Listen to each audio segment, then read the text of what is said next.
일본의 오사카의 한 주택가에서 신고가 접수됩니다. 대문 앞에 웬 여자가 쓰러져 있어요. 도움이 당장 필요한 것 같아요. 구급대가 달려가 보니 애띤 얼굴의 여성이 온몸이 축 처진 채 거의 정신을 잃은 상태였습니다. 심장마비인가 싶어서 응급처치를 하려던 그때 여성이 혼미한 목소리로 말했죠. 제가 계단에서 넘어졌어요.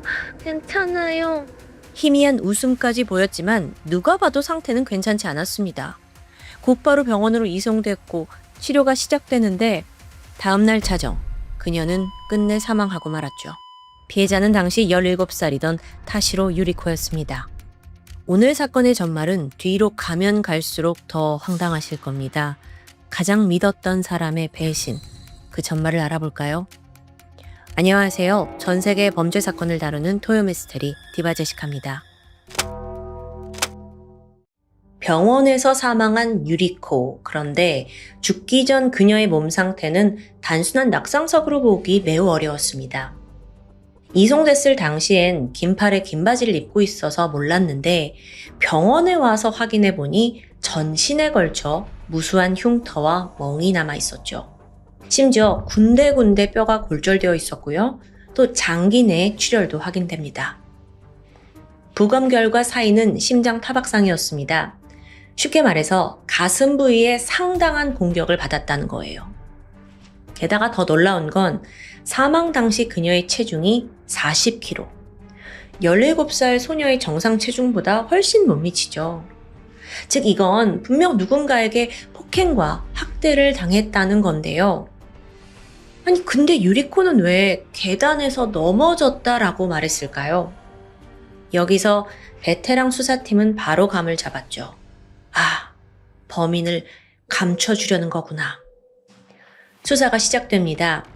유리코가 17살 미성년자였기 때문에 일단 가족을 먼저 수사하는 게 일반적일 거예요. 그런데 이 사건 좀 달라요. 그래서 형사는 내부가 아닌 외부에서부터 진실을 파헤치기로 합니다. 안녕하세요. 그 옆집에 살던 17살 소녀 아시죠? 최근 뭐 이상한 거 보신 적 없으세요? 역시나 이웃들은 그녀를 또렷이 기억하고 있었어요. 그리고 제보는 다양하게 쏟아졌죠. 걔가요, 학교를 안 다니는 것 같더라고요. 최근에는 살이 엄청 빠졌어요. 아유, 나는 걔만 보면 너무 딱해요. 맨날 등을 이렇게 잔뜩 구부리고 땅만 보고 걸어가더라니까요. 맞다. 막 빨리 걸으라고 어떤 젊은 남자가 윽박 지르는 걸 본 적도 있어요. 이걸 들은 경찰은 유리코가 가정 내에서 학대를 당했다는 걸 확신합니다. 그래서 과거 병원 진료 기록 또 통장 내역을 조사해요. 그러자 더욱더 충격적인 게 드러났죠. 진단서를 보니까 치아 손상, 골절, 안면마비, 그리고 심각한 영양실조까지. 아니 이게 17살 아이한테 흔치 않은 증상이에요. 근데 문제는 유리코가 매번 의사를 볼 때마다 제가 자전거를 타다가 이가 깨졌어요. 뭐 이러질 않나? 오토바이랑 부딪혀서 제가 좀 굴러 넘어졌어요. 뭐 이런 식으로 되게 우연히 큰 사고를 당한 것처럼 설명을 하는 거예요. 심지어 사건 3개월 전에는 집 앞에서 쓰러져서 실려온 적이 있습니다. 그래서 응급실에 갔더니 무려 전치 9주를 진단받아요. 거의 뭐 대형 교통사고를 당한 수준이었죠? 근데 뭐가 그리 급했는지 유리코는 응급처치가 끝나고 이틀 뒤에 바로 퇴원해버려요. 자, 그렇다면 경찰이 통장 내역을 살펴봤을 땐 어땠을까요? 우선 그녀는 고등학교를 자퇴한 상태였습니다. 아니 그럼 학교 안 가고 뭘 하냐고요. 보니까 어떤 공장에서 포장하는 알바를 하더라고요. 월급은 한 달에 150만 원 정도를 받았고요. 그래서 해당 공장을 찾아갑니다. 근데 사장이 뜻밖의 이야기를 꺼냈죠. 그의 이름이 타시로 유리코죠? 근데 월급 통장은 타시로 에리코더라고요? 오타인가 싶었는데 맞대요. 알아보니까 그 공장에서 일한 월급은 유리코 본인이 아닌 그녀의 친언니 에리코의 계좌로 입금되고 있었습니다. 그렇게 주변인들을 탐문하던 그때 또 다른 기록이 발견됩니다. 청소년 상담사가 한번 유리코의 집을 방문한 적이 있더라고요. 기록이 나와요. 그래서 어찌된 일인가 보니까 점점 쇠약해져가는 유리코를 보던 한 이웃이 이거 안 되겠다 싶었는지 신고를 접수한 거예요. 그래서 상담사들이 몇 차례 집에 갔었고요. 근데 문제는 그때마다 유리코가 말하기를 저는 정말 괜찮아요. 제가 몸이 원래 약해서 그래요. 아무렇지 않아요. 아니 이렇게 말을 하는데 얘가 아동도 아니고 17살이잖아요. 그러니까 어느 정도 판단력이 있다고 본 거예요. 그래서 상담사가 이 말을 듣고 그냥 별다른 조치를 취하지 않았죠. 자, 여기까지 파악한 경찰은 어느 정도 확신을 품고 본격적으로 가족들을 파헤칩니다. 일단 이 집에 누가 살고 있었냐? 총 4명이었어요. 아버지, 큰오빠, 그리고 언니 에리코, 마지막 한 명이 더 있는데 엄마가 아니라 언니의 남친 우메자키 다이고로였습니다. 아니 왜 남자친구가 온 가족과 함께 사는지 좀 갸우뚱한데 모두가 아마 이런 의문이 드실 겁니다. 근데 그에 앞서서 먼저 이 자매 관계에 대해서 알아볼게요. 세 남매를 둔 타시로 가족. 넉넉한 형편은 아니었지만 가족에는 돈독했습니다. 특히나 이 자매는 어릴 때부터 맨날 손 잡고 되게 서로를 잘 챙길 만큼 약간 베스트 프렌드 같은 가까운 사이였어요. 근데 점점 성장해 가면서 두 사람의 성격이 확연히 달라졌죠. 언니 에리코는 사교성이 좋고 다소 일탈을 즐기는 반면 동생 유리코는 내향인 얌전하게 부모님 말씀을 잘 따르는 그런 조용한 타입이었습니다. 한편 언니 에리코가 상당히 예뻤습니다. 눈이 크고 또 몸매도 너무 좋아서 고등학교 시절에 모델 에이전시에서 스카우트를 당해요. 그리고 수영복 모델 일을 도전하죠.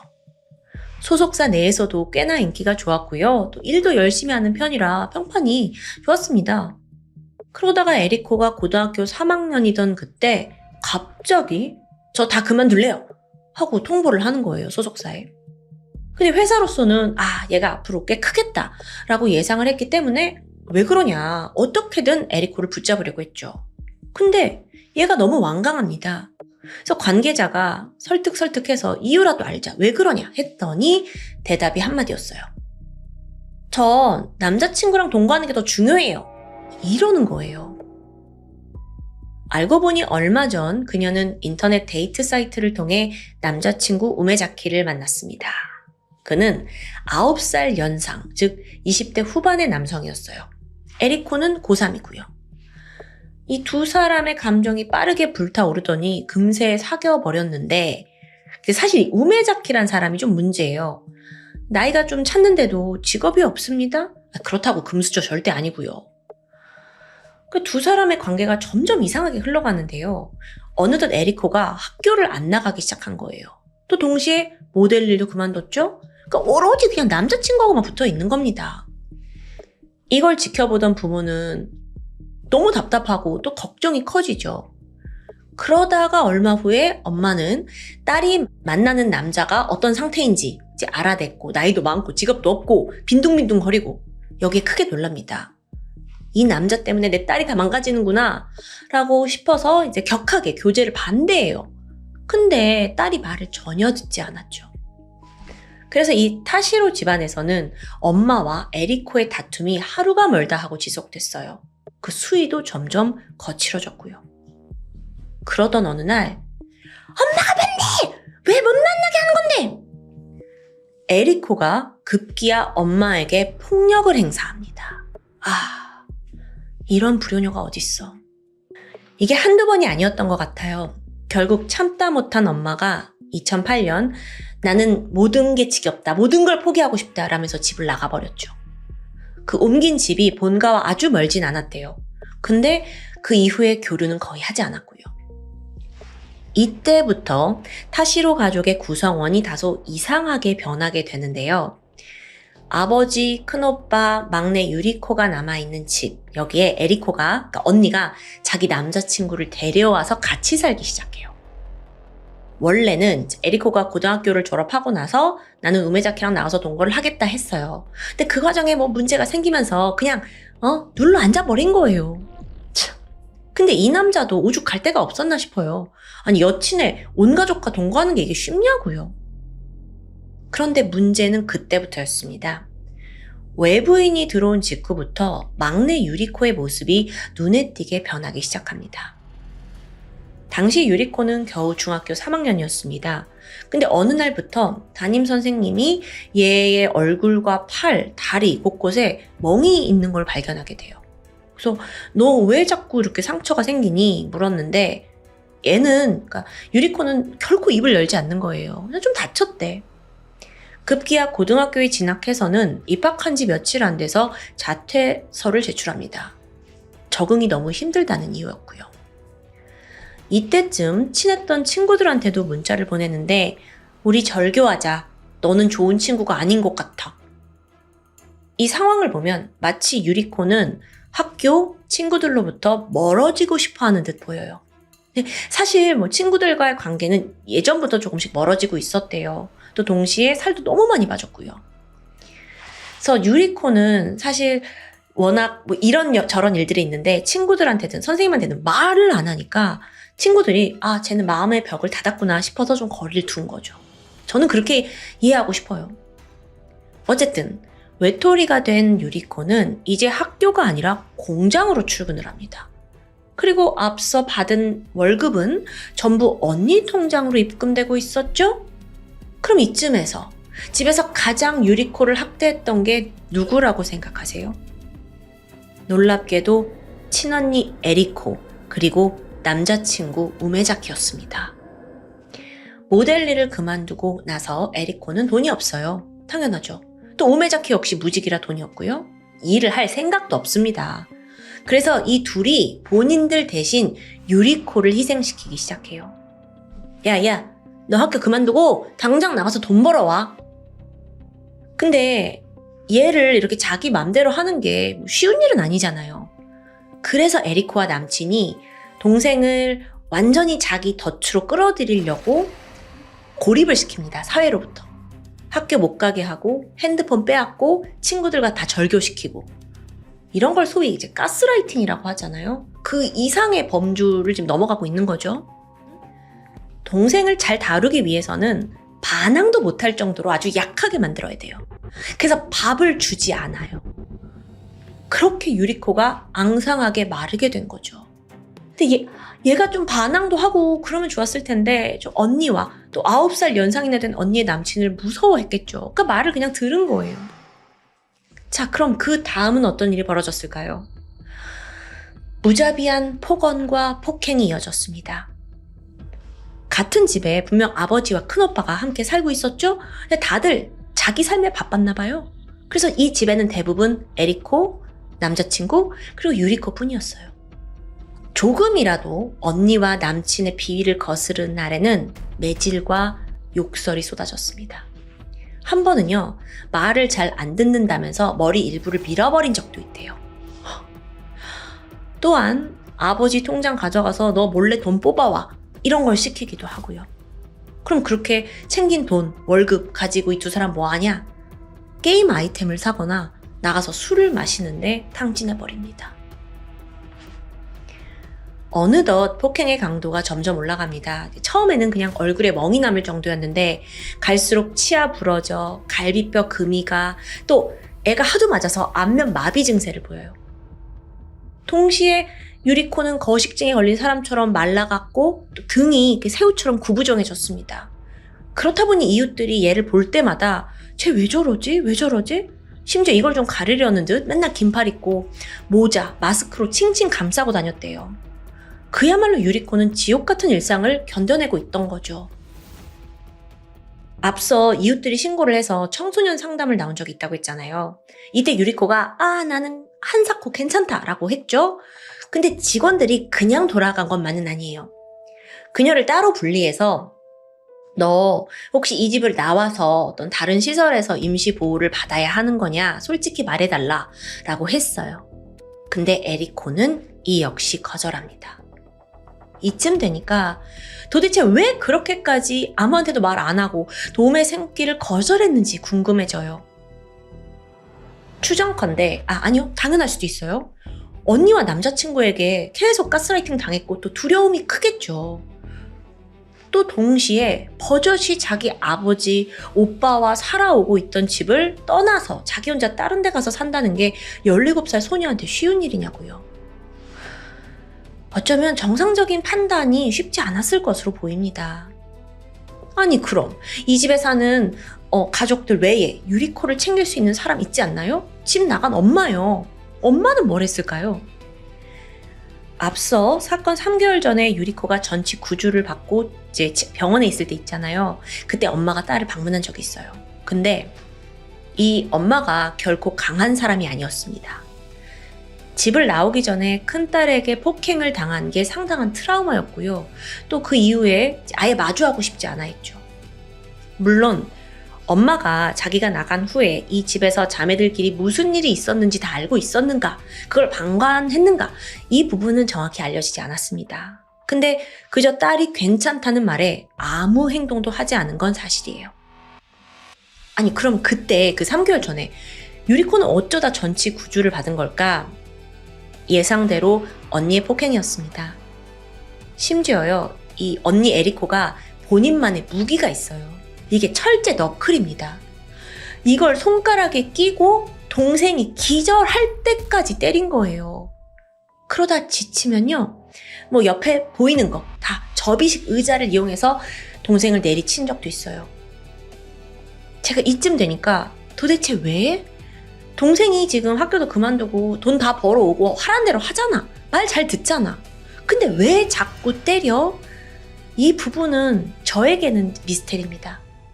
아마도 어느 순간 때리는 것 자체가 심심풀이 놀이가 된 게 아닌가 싶기도 해요. 그리고 그 정도가 전치 구주를 받을 수준이었고요.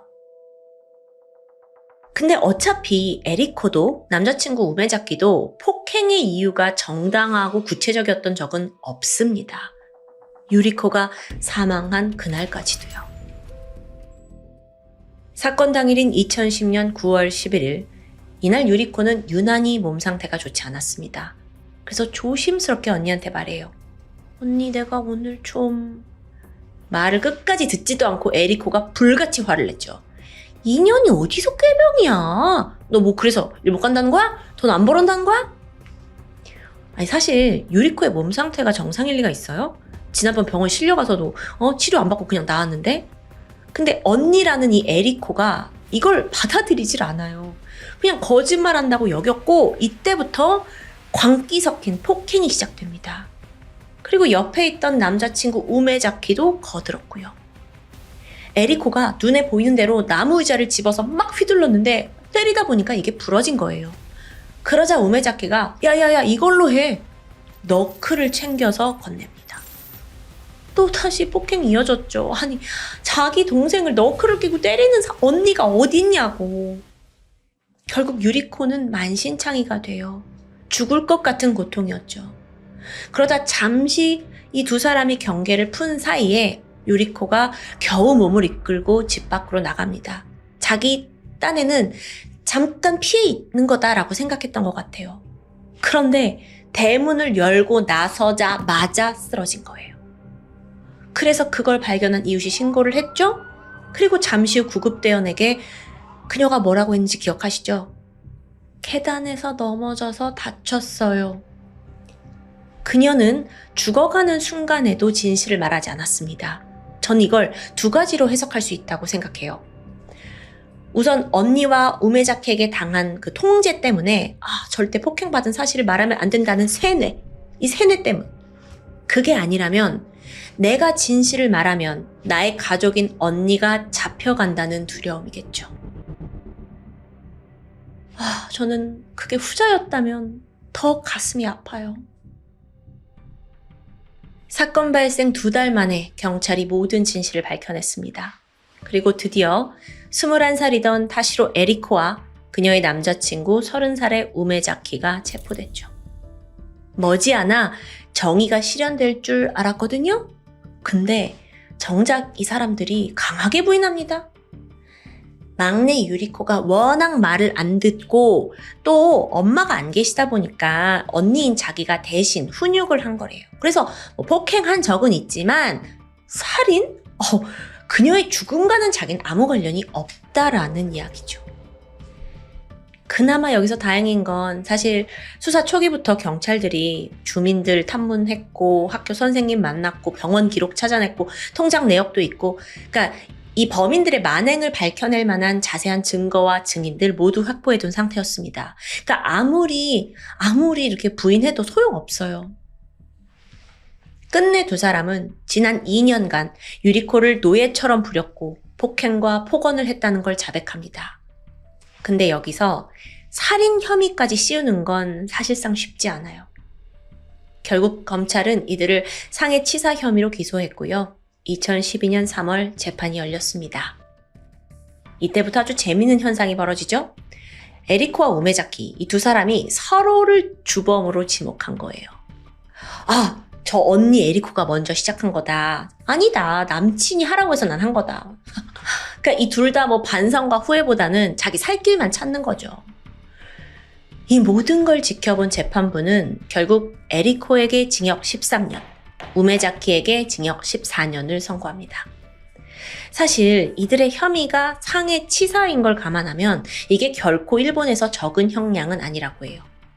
하지만 17살 소녀의 목숨을 앗아간 대가라고 하기엔 여전히 가벼운 형량이었습니다. 그런데 여러분, 지금까지 사건 결말을 들으면서 뭔가 그 찝찝함이 좀 남지 않나요? 집에서 막내딸이 언니의 학대를 받아 사망했어요. 그리고 이 집엔 유리코의 아버지, 오빠 함께 살고 있고요. 어떻게 이들은 단 한 번도 방패막이 되어주지 못한 걸까요? 그들은 뭐라고 진술했는지 궁금해요. 근데 보니까 더 황당해. 이 둘은 집에서 그런 일이 있었는지 전혀 몰랐다라고 주장합니다. 이 말이 믿어지세요? 아니, 이웃 주민들까지 청소년 센터에 신고를 했을 정도인데 같이 사는 아버지와 오빠가 몰랐다? 어쩌면 같은 공간에만 살았을 뿐 딸이 학교에 가든 말든 공장에 가든 말든 밥을 먹든 말든 아무 관심 없이 방치한 건 아닐까요? 그렇다면 전 이들 역시 범행의 일부 동조했다고 생각합니다. 그렇게 치면 엄마는요? 딸한테 맞은 게 억울하고 분해서 뒤도 안 돌아보고 나갔어요. 그래, 그럴 수 있다 쳐. 그럼 집에 남은 막내딸은 똑같은 피해자가 되도록 내버려 둔 거잖아요. 어쩌면 그녀는 회피한 게 아닐까요? 저는 오늘 사건을 이렇게 마무리하고 싶습니다. 유리코는 언니와 그녀의 남친에 의해서만 죽은 게 아닙니다. 가족 모두에게 버림을 받아서 사망한 거예요. 그들 중 누구라도 도움을 주었다면 조금은 덜 비극적인 결말을 맞이하지 않았을까 싶습니다. 여러분은 어떻게 생각하시나요? 오늘 사건 정말 너무 슬프네요. 지금까지 토요미스테리 디바제시카였습니다. 2017년 미국 샌프란시스코 인근에 있는 작은 도시 홀리스터. 여기엔 약 20년 전부터 미국에 이민을 와서 살고 있던 한인 부부 한 쌍이 있었습니다. 그중에 당시 49살이던 아내 유니 씨는 집에서 한 5분 거리에 있는 코인 세탁소를 운영하고 있었어요. 때는 2017년 11월 28일 저녁 8시쯤. 이날 유니 씨는 평소처럼 일을 끝내고 집 근처 헬스장을 방문하게 되죠. 그리고 거길 빠져나오는 모습이 주차장 CCTV를 통해 포착됩니다. 문제는 이게 그녀의 마지막 행적이란 점이에요. 이후의 행방이 묘연해진 겁니다. 엄마의 실종을 가장 먼저 눈치챈 건 두 딸이었습니다. 이 딸들이 직장과 학교 때문에 차로 집에서 5시간 정도 떨어진 LA에 거주하고 있었는데 그래도 매일같이 엄마와 통화를 하던 사이예요. 그런데 11월 28일 이후에 도통 엄마랑 연락이 되질 않는 겁니다. 자, 그러면 가장 먼저 누구한테 연락을 할까요? 아빠겠죠. 그래서 아빠, 엄마 어디 갔어요? 하고 연락을 했는데 아빠의 대답이 놀라워요. 할머니가 많이 위독하셔서 너네 엄마 한국 갔어. 네? 이렇게 말도 없이 갑자기요? 그래서 딸들이 바로 확인차 한국에 있는 친척들에게 연락을 해요. 근데 이들은 모두 금시초문이라는 입장이었고요. 수상함을 느낀 딸들은 결국 엄마의 실종을 인지하고 바로 경찰에 신고를 하게 되죠. 한편 수사에 나선 경찰 입장에서는 유니 씨 실종의 두 가지 가능성을 보고 있었습니다. 첫 번째로는 정말 남편 말대로 한국에 간다고 집을 나섰는데 자발적으로 뭔가 사연이 있어서 잠적했을 가능성이 있어요. 그렇지 않다면 범죄에 연루됐을 수 있고요. 그래서 이 사건의 내막을 알기 위해서 경찰은 가장 먼저 남편을 만나기 위해 자택을 방문하게 되는데, 가보니까 거기에는 49살이던 남편 지상림 씨 외에 뜻밖의 사람이 한 명 있었습니다. 바로 45살이던 최정아 씨. 최 씨는 남편의 사촌 여동생이에요. 얼마 전에 샌프란시스코 여행을 왔다가 마침 여기 있는 친척집에 방문을 했다는 거죠. 근데 이 당시에 경찰로서는 어쨌든 윤희 씨의 행방을 찾는 게 급선무겠죠. 그래서 그 과정에서 집에 있던 남편 지 씨, 그리고 사촌 동생 최 씨의 휴대폰을 확인하게 됩니다. 근데 뭐 여기서 특별한 점은 발견되지 않았어요. 그래서 그대로 휴대폰을 돌려줬고요. 하지만 이때 두 사람은 경찰이 왜 우리 핸드폰을 수사하냐 하면서 굉장히 불쾌하게 여겼다고 합니다. 그래서 심지어 다음날 직접 경찰서를 찾아와서 왜 우리 걸 수사하냐 하면서 막 항의를 했을 정도인데요.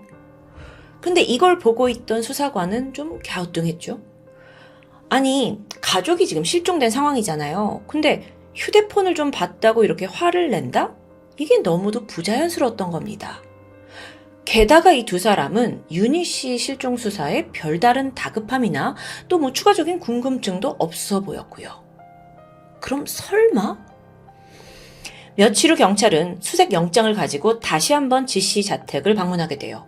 그리고 집안 곳곳을 압수수색하게 되죠. 그 결과 수상한 정황이 드러납니다. 자, 우선 경찰이 집을 딱 들이닥쳤을 때 마침 그 사촌동생 최 씨가 아주 이상한 행동을 하고 있었어요. 뭐였냐면 주방에서 표백제로 막 뭔가를 열심히 닦고 있는 거예요. 그래서 당신 뭐하냐 했더니 여기 곰팡이가 생겨서 그런 거다라고 뭐 대수롭지 않게 설명했죠. 하지만 이상한 점은 또 있습니다. 딸들의 증언에 따르면 원래 이 집안에 보라색 카펫이 깔려 있어요. 근데 이상하게도 주방 그 아일랜드 식탁 앞에 있는 카펫만 제거된 거예요. 없어요. 게다가 원래라면은 그 카펫, 보라색 카펫은 물론이고 그 위에 흰색 러그까지 놓여 있어야 하거든요. 근데 몽땅 없어진 거죠. 그래서 경찰이 여기에서 루미놀 감식을 진행합니다. 바로 혈흔 반응이 검출되었어요. 그 밖에도 집 뒷마당, 또 이 남편 소유의 SUV 트렁크에서도 혈흔의 흔적이 나옵니다. 분명 이 집에서 무슨 일이 벌어진 게 확실했죠. 이런 단서를 토대로 경찰은 남편 지상림 씨와 사촌동생 최정아 씨를 윤희 씨 살인 및 살인 공모, 증거 인멸까지 3건의 혐의로 검거를 하게 돼요. 이후 강도 높은 조사가 이어졌고 마침내 남편이 아내의 시신을 유기한 장소를 털어놓습니다. 근데 이때도 이 시신이 있는 곳을 알려주면 나한테 오는 어떤 사형 같은 걸 피하게 해준다는 조건으로 합의를 한 후였어요. 그렇게 남편이 털어놓은 장소는 집에서 약 15마일 정도 떨어진 샌 베니토 카운티 외곽의 산악도로였습니다. 그런데 또 이상한 게 있어요. 막상 남편은 정확한 위치는 모른대요. 그래서 구체적인 장소를 지목하진 못하는 거예요.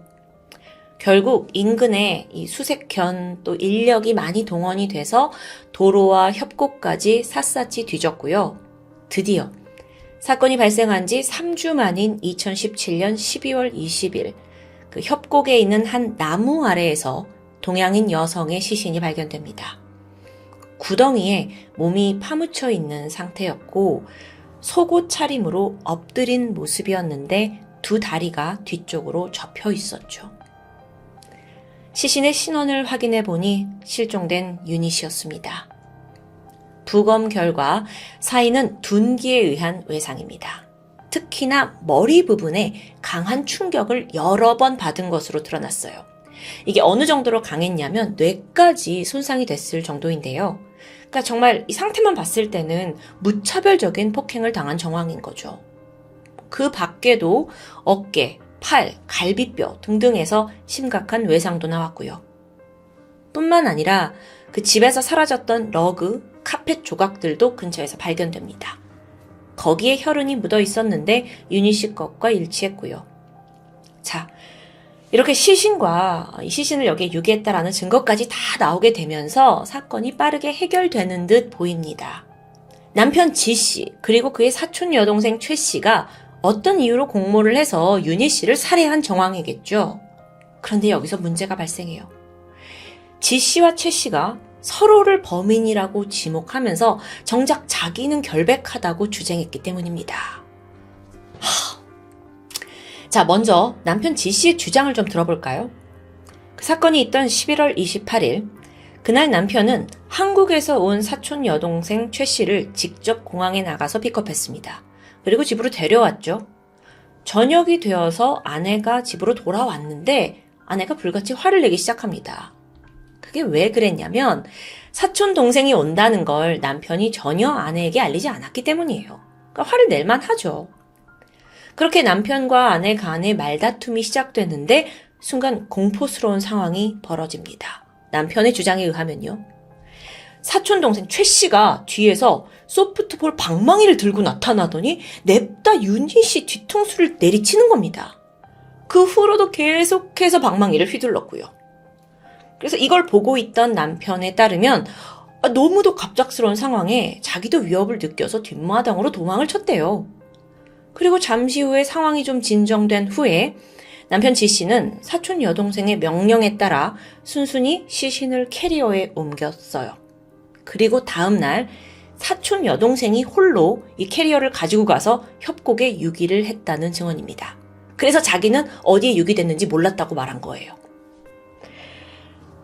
아니, 이게 맞나요? 이게 갑자기 여행 왔던 사촌 여동생이 올케 언니를 이렇게 뒤에서 공격한다? 그런데 이상한 점은 분명히 있어요. 왜냐면 그 시신이 협곡 쪽에 유기가 됐습니다를 알고는 있었잖아요. 그래서 사형을 면한 거고요. 그래서 당신 이건 어떻게 알았습니까? 라고 물어봤더니 아내가 숨진 직후에 사촌 동생과 함께 미리 장소를 답사한 적이 있다고 말해요. 근데 유기는 사촌 동생 혼자 한 거라 나는 몰랐다 라고 설명하는 거고요. 결국 이 사람의 주장은 애초에 나는 살인에 대해서는 전혀 가담한 적이 없다라는 주장이겠죠. 이걸 얼마나 믿을 수 있을까요? 한번 생각해 볼게요. 일단 죽은 윤희 씨에게 남은 상처는 명백히 강한 공격의 흔적이 있었습니다. 심지어 저항은조차 없었어요. 그런데 사촌 동생 최 씨, 이 사람은 한 160cm 키에 50kg 정도 나가는 그런 여성입니다. 그러니까 뭐 그렇게 몸이 다 부졌다고 볼 수는 없죠. 근데 같은 여성이라고 하더라도 한 사람을 그렇게 세게 공격을 한다? 방망이가 있긴 했지만 그렇다 하더라도요. 여기에 더해서 시신을 나 혼자 유기하러 갈게 라고 하는 것도 좀 납득이 되질 않죠. 숨진 윤희 씨의 몸무게는 45kg예요. 그럼 최 씨가 그걸 캐리어에 넣어가지고 혼자 밤길을 헤치고 협곡으로 가서 안매장했다? 심지어 그 유기된 장소는요, 차로 접근하기도 어려운 곳이었습니다. 산길을 헤치고 여기를 어떻게 가가지고 유기를 하냐고요. 현실적으로 불가능에 가까웠죠. 한편 최 씨, 이 사촌 여동생 최 씨 또한 억울함을 호소해요. 경찰 진술에서 첫날 자기가 이 집에 도착해서 자기는 그날 올케 언니 윤희 씨 얼굴조차 보지 못했다고 해요. 근데 그러다 나중에 좀 말을 바꾸더니 사실은 그 사건 당일날 나는 방에 있었는데 막 짐을 풀다가 보니까 윤희 씨가 귀가를 하는 소리가 들렸고 막 부부가 다투더라. 근데 싸움이 점점 막 소리가 커져서 내가 걱정이 돼 봐서 방에서 나와 봤더니 이미 윤희 씨 머리에 피가 흐르고 쓰러져 있었다 라고 말하는 겁니다. 즉 모든 건 그러니까 아내랑 평소 사이가 안 좋았던 사촌 오빠 지 씨의 단독 범행이라는 주장이겠죠. 조금 이런 부분을 생각해 볼 수 있을 것 같아요. 사실 한국에서 막 미국에 도착한 날이잖아요. 그래서 실제로 그 최 씨의 부모님 또한 아니 걔가 왜 미국까지 가서 살인을 저지르냐 말도 안 된다 라고 억울한 입장이었어요. 미국에 오자마자 첫날? 글쎄요. 범죄 전문가들은요. 근데 이 부분에 있어서 최 씨가 완전히 이 사건에서 동떨어진 사람은 아니라고 분석하고 있어요. 어떤 방식이든 연루되어 있다고 추정하고 있었던 거죠. 생각해보세요. 하필 최 씨가 미국에 온 날 윤희 씨가 죽음을 당했다는 게 과연 우연일까요? 또 윤희 씨가 실종된 후에 두 사람이 체포되기 전까지 약 8일간의 시간이 있었거든요. 그런데 이때 둘이 뭘 했냐? 그걸 살펴보면 둘이 공범이다라는 걸 의심하기 충분한 정황들이 있습니다. 예를 들어서 윤희 씨가 사라진 직후에 사촌 동생 최 씨가 즉각 그녀가 운영하던 코인 세탁소를 관리하기 시작해요. 또 사촌 오빠와 함께 파티에 가기도 하고요. 그러니까 뭔가 거리낌 없이 아내 역할을 자기가 대신하는 듯하죠. 심지어 신용카드를 사용하기도 했고요. 자, 근데 여러분 지금 이쯤 되니까 다들 속으로 저 지금 둘이 무슨 관계 아니야? 이렇게 의심이 들고 있죠. 미국 수사팀이 조사를 해본 결과 두 사람 사이에 어떤 성적인 관계가 있음을 뒷받침하는 증거가 있다고 발표됐습니다. 사실 지인들조차 둘의 관계를 의심하긴 했었어요. 왜냐면 죽은 피해자 윤희 씨가 생전에 내 남편이 사촌 동생이랑 막 밤새도록 통화를 한다 이런 불만을 말한 적이 있었거든요. 또 실제적으로 남편이 한국에 있는 사촌 여동생 가족들 통장으로 2억 원이 넘는 거금을 송금한 적도 있었고요. 이게 아무리 동생이 어렵다고 한들 좀 그냥 도와준 금액으로는 굉장하죠. 수상한 건 더 있습니다. 사실 이 여동생 최 씨의 미국 방문이 이번이 처음이 아니에요. 사건이 벌어지기 7개월 전인 2017년 4월에도 사촌 오빠 집을 왔었대요. 그리고 이때 와서 올케 언니 윤희 씨를 통제하려는 모습을 보였는데요. 당시 윤희 씨가 이제 지인들한테 말한 것을 토대로 보면 사촌 동생이 우리 집에 왔는데 이상하게 나를 시집살이 시키는 것 같아 이러면서 자기가 운영하고 있는 코인 세탁소 열쇠를 빼앗아갔고요. 또 언니는 뭐 이런 비싼 차를 타요? 하면서 차 키도 압수하려 들었고요. 너무 황당하잖아요. 그래서 참다 못한 윤희 씨가 막 너 왜 그러냐 하면서 둘 사이에 폭행까지 오고 가면서 싸움이 번졌습니다. 그래서 실제로 이 문제 때문에 경찰이 2번이나 출동한 기록도 남아있고요. 정말 이상한 사촌 시누이죠. 이런 일련의 사건이 벌어진 이후에 윤희 씨 그리고 남편의 관계는 급속도로 악화되었어요. 뭔가 의심을 한 거죠. 그래서 윤희 씨도 이혼을 결심했고요. 그런데 여기서 남편 지 씨한테는 평소 총기를 수집하는 취미가 있었습니다. 경찰이 집을 압수수색했을 때도 집 안에서 20정이 넘는 소총, 권총들이 발견되었을 정도니까요. 그래서 이혼을 결심한 윤희 씨도 사실 이런 걸로 인해 자기가 위협을 당하지 않을까 굉장히 두려웠고 그렇다 보니 이혼을 준비하는 과정에서도 조심스러워했다고 해요. 또 공공연하게 혹시 나한테 무슨 일이 생기면 범인은 남편일 거야. 이런 말을 남기기도 했고요. 자, 그렇다면 남편 지 씨 그리고 사촌 동생 내연녀 최 씨가 범인이라면 범행 동기는 무엇일까요? 물론 이 두 사람의 부적절한 관계가 폭로되는 걸 막으려는 의도도 있었겠죠. 그런데 미국 수사팀이 추정한 결정적인 이유는 돈이었습니다. 이들이 살고 있는 캘리포니아에서 이혼을 할 경우에 재산의 기여도에 상관없이 부부가 함께 축적한 재산을 딱 절반으로 나누게 되어 있어요. 지씨 부부는 홀리스터 지역에 살고 있었죠. 근데 여기가 부유층이 많이 사는 동네입니다. 이 부부는 개중에도 또 큰 저택에 살고 있었고요. 그러니까 부부는 당시에 상당한 재산을 축적해온 상태였고 또 아내의 명의로 되어 있던 그 코인 세탁소 이것뿐만 아니라 또 같은 지역에 한 8억 원짜리 집도 소유하고 있었다는데요. 남편 지씨 입장에서 생각해 볼게요. 이혼을 하게 되면 이 모든 걸 아내와 반딱 나눠야 되겠죠? 그럼 큰 불만이 생길 수 있습니다. 그런데 아내가 사망할 경우 재산은 한 사람에게 가요. 그러니까 수사팀이 봤을 땐 남편이 이걸 노렸을 수 있다는 거죠. 이렇게 많은 정황적인 증거들로 인해서 수사당국은 남편과 사촌 여동생이 공모해서 윤희 씨를 살해하고 유기한 것으로 판단한 후 두 사람을 정식 기소합니다. 그런데 여러분, 이 사건 참 쉽지가 않아요. 우선 살인의 결정적인 증거, 흉기였던 소프트볼 방망이가 끝까지 발견되지 않았습니다. 분명 남편 지 씨 또는 사촌 여동생 최 씨 이 두 사람 중에 한 명이 범인인 건 맞아요. 주범인 건 맞아요. 근데 정확히 누가 어떻게 윤희 씨를 공격했고 어떻게 시신을 유기했는지는 제대로 된 물적 증거가 나오지 않는 거죠.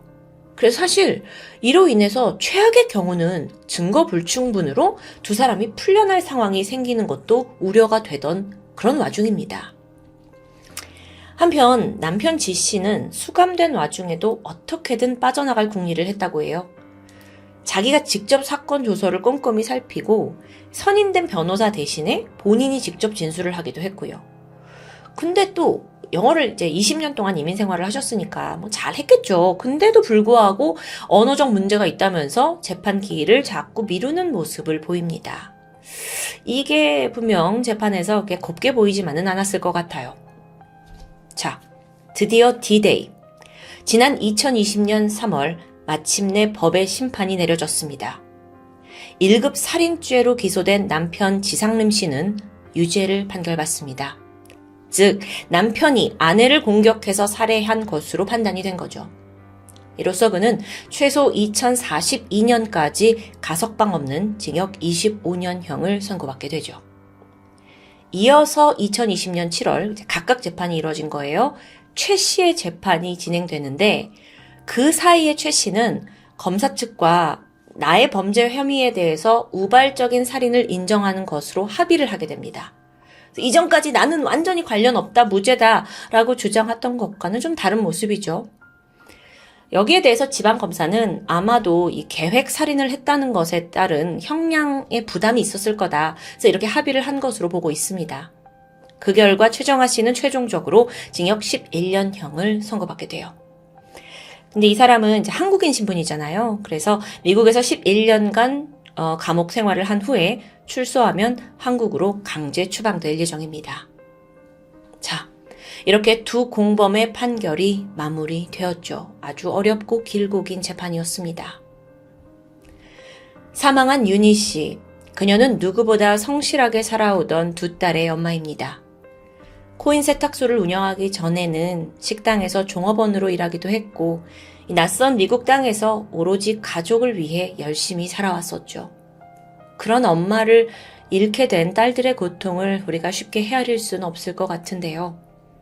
자상한 엄마이자 아내, 가족, 그런 그녀를 죽음으로 내몬 비정한 남편, 게다가 가족관계인 내연녀까지. 결국 법의 판결 앞에서 사실 이 공범 두 사람이 얄팍한 거짓말을 하면서 막 서로를 배신하고 비난하는 모습을 보이면서 참 한심하다는 생각이 들었는데요. 그런 두 사람에게 무거운 법의 처벌은 당연한 결과겠죠. 마지막으로 억울한 죽음을 당한 윤희 씨 삼가 고인의 명복을 빌겠습니다. 지금까지 토요미스테리 디바제식합니다.